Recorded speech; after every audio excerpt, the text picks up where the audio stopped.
Good morning, students. Welcome to this new session.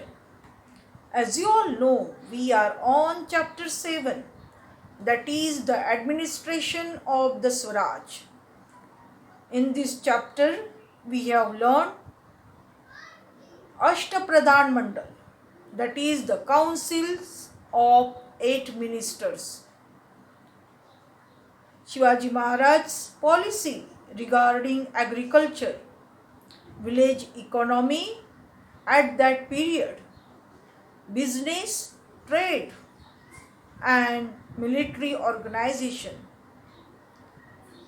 Next, we will move towards intelligence departments, forts, navies, sea forts, and many more things. So, students, join me to page 30. Intelligence Department of Shivaji Maharaj. Intelligence Department, and it was necessary to protect the Swaraj from its enemies. For this, it was necessary to get precise and timely information about the movements of the enemy. It was the job of Intelligence Department to obtain information about the movements of the enemies and submit it to Maharaj. The intelligence service of Maharaj was very efficient. Bahirji Naik was the head of intelligence department. He was extremely skilled in his job. He collected accurate and detailed information about Surat before the raid on Surat. This is one of the example how skilled and intelligent Bahirji Naik was. Next, forts. Forts were of great importance in the medieval age. Positions of a fort made it possible to keep an eye on the surrounding area. In case of foreign invasion, it was possible to protect the people taking shelter in the fort. It was possible to stock the fort with food grains, war materials, ammunition, and military garrison. The importance of forts in the foundation of Swaraj is well stated in the Ajnapatra. This kingdom was created by the late revered and exited Majesty Fort alone. Forts were of great importance in the medieval age. There were about 300 forts in the Swaraj. Maharaj spent considerable amount of money on the building and repairs of these forts. He built hill forts like Pratapgarh, Pavangarh, and Rajgarh. There was a Kiledar, a subnice, and a Karkhanis on every fort. The Karkhanis looked after the storage of food grains and maintenance of war material on the fort. The description of the building of forts by Shivaji Maharaj in the treatise, that is Budbhushanam, composed by Chhatrapati Sambhaji Maharaj, is remarkable. It is as follows. In this book, it is written in this way. Shivaji Maharaj built many impenetrable forts on the ridge of plateaus in the Sahyadri mountain range, in many places from Karnataka up to the Paglan, and the intention behind it was to protect this earth.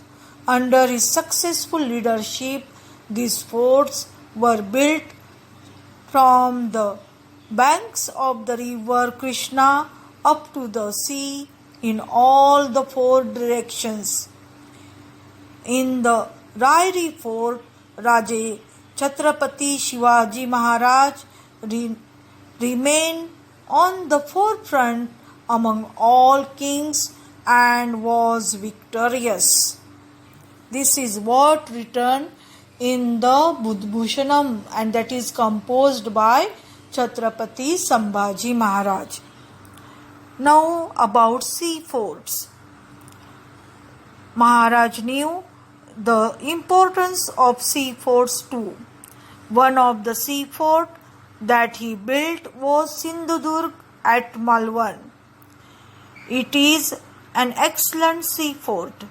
To give a strength to the construction of the fort, 5 khandis of lead was poured into its foundation.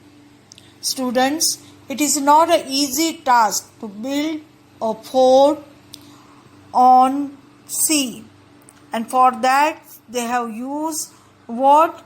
They have used 5 khandis of lead. Khandi is one kind of measurement poured into the water, and the foundation was made.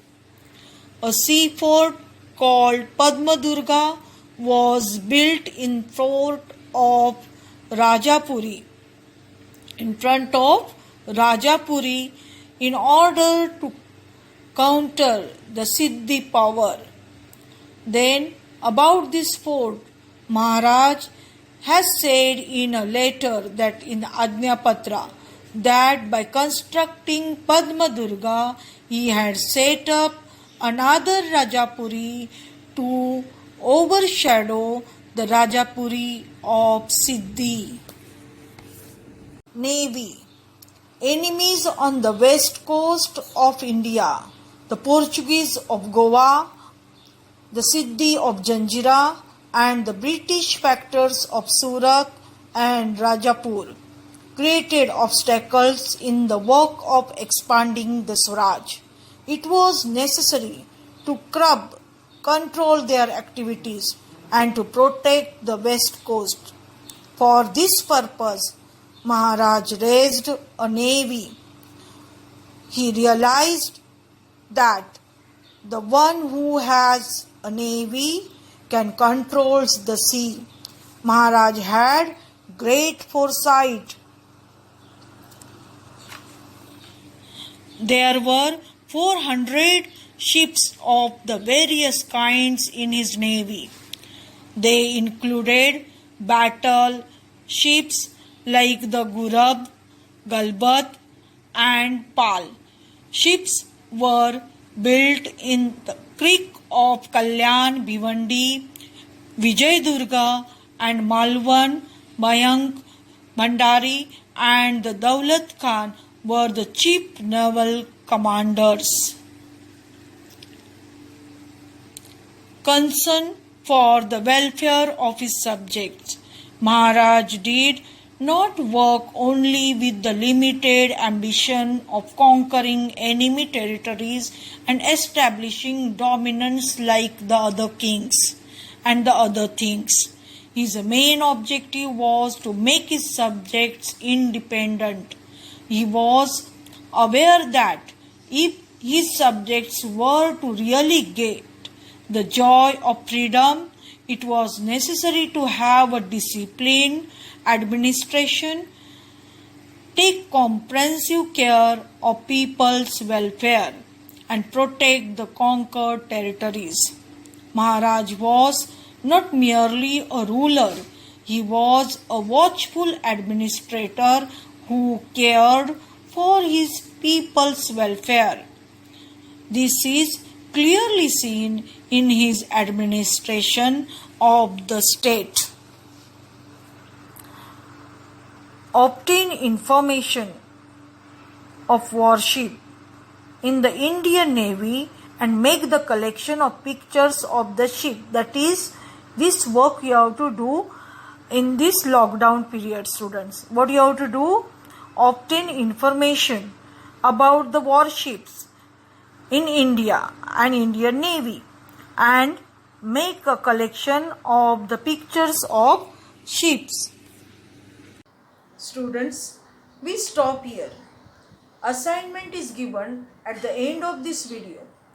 Write it down in your notebook or on A4 size paper. Thank you.